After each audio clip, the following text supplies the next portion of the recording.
restraint is void. So now we're going to look at the requirements or the factors that the court will look at whenever they're determining whether a restraint is reasonable. These factors is what you use as application for test and exam purposes to determine if a restraint of trade is reasonable or not. The first factor is that you need to look at the nature of the act that is not allowed. What are you not allowed to do?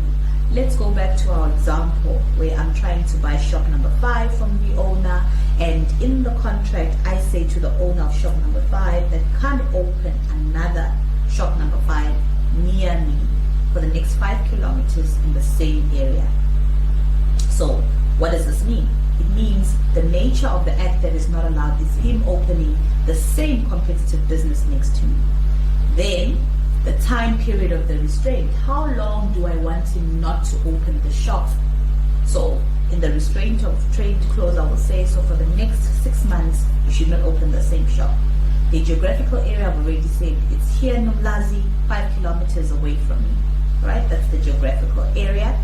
Whether the restraint is concluded to prevent healthy competition, is it going to be healthy competition if he opens a shop right next to me? It will be unhealthy competition because as soon as he opens shop number 6 next to me, he will still take all his clients. He sold his business so I could take his clients.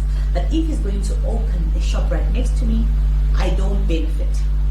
Next one, you need to look at the interest that is protected. I'm trying to protect making a profit in the scenario, and whether the employee is prevented to use his skill, expertise, and experience. Yes, he is prevented in this scenario because he can't use his skill making amakunya to the public in that area because I'm preventing. So you look at all these factors and then you determine whether the restraint is reasonable or not. So let's look at the factors again. You need to look at the nature of the act that is not allowed, the time period of the restraint, the geographical area of the restraint, whether the restraint is concluded to prevent healthy competition, interest protected, and whether the employee is prevented to use his skill or his expertise and experience. So you need to look at a different scenario altogether. Alright, let's go back to the Microsoft. I work for Microsoft and I got a new job at Apple. So my employer in the contract says, Ms. Madiba, if you want to leave our organization, you can't work for our competition for the next 5 years, all right? And you can't work anywhere in the world. Would that be reasonable? The nature of the act that is not allowed is me working 5 whole years. Would that be reasonable? The time period of the restraint, would a court allow someone not to be employed for the next 5 years? And when you look at the geographical area, he said the whole world. I can't work anywhere in the world for the next 5 years. That means for 5 years, no food on the table. Will that be reasonable? No. Whether the restraint is concluded to prevent healthy competition? No. Look at the industry. It's the computer industry. Things change all the time. What we are using today in 2 months has been upgraded. So it's not reasonable because of the industry. It's not healthy competition. Interest protected is basically their ideas that they have.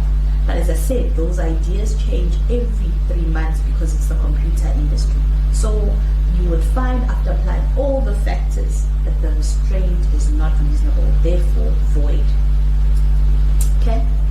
Now, let's look at the next thing. We're going to look at wages. And what is a wager? Alright, what is a wager? Basically a bet between friends. Right? These contracts are valid but unenforceable. This is the pirates example. I bet with you 1,000 rand, or Bafana, which is like a bigger joke at this point. I bet you 1,000 rand that Bafana will qualify for the World Cup. Alright? Let's say Bafana actually qualifies. Do we have a valid agreement? Yes, but it's unenforceable. In other words, you can't take me to court and claim your 1,000 rand.